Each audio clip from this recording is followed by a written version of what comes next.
This is video for chapter 3, part 5.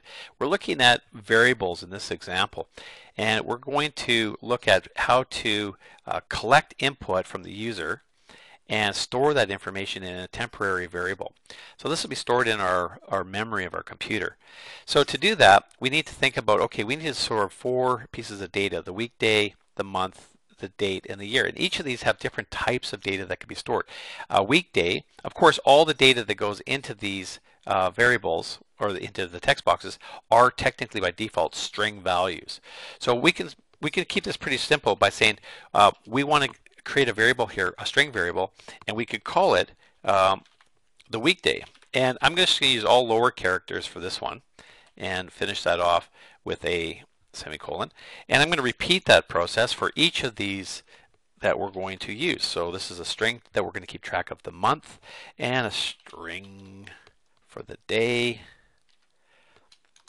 the date, and a string for the year. And I'm using lowercase, and that's a convention I'm using for my variable declarations. Now you'll notice they turn green. Green just simply means that you've declared it, but nowhere have you used it. So you're typing code that's not being used. So green's not bad. It's not like a syntax error where you get something that's red. For example, if I took this out, it shows up as red. So now it's got a variable here that's called month that's not being used, and you've got a syntax error because the compiler doesn't understand that statement. All right, so that's the first step. We just want to declare, and what we're doing is we're creating a word, in this case weekday. It's going to be able to store anything that gets typed inside of here into this, what we call a weekday.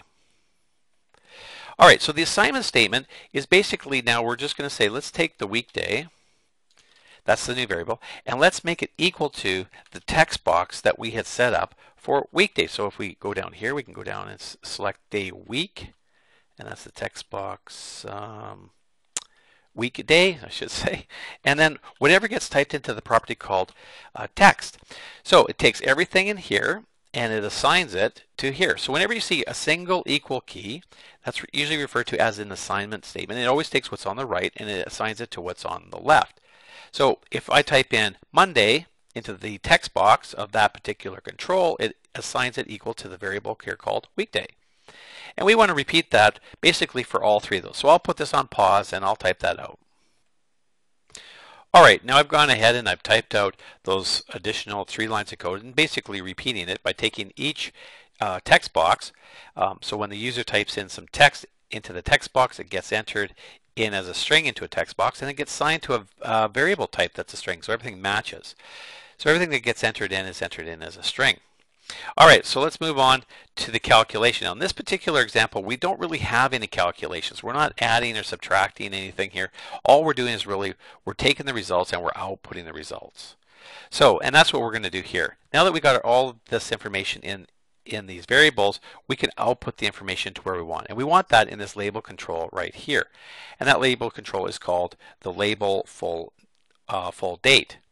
All right, now to do that, we're going to simply go in and say, well, let's take that label for full date, and inside of the text box of that, we want to make it equal to the concatenated message again. It's going to be the week, day, and when I start typing it out, you'll notice that IntelliSense automatically connects the two right here. So it says weekday, and I want to add that or concatenate that with a space. You might remember that, and then let's put in after that the month, and there it is. And then we want to put in another plus.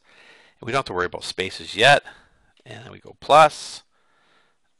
And let me finish typing this out. All right, I finished typing out that line of code, and then when I run it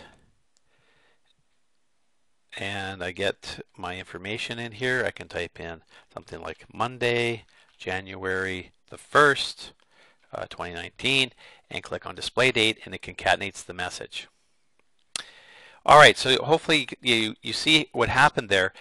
We took a little more formal approach about doing this by using variables, then assigning those variables, and then finally concatenating a string of those variables and outputting the results.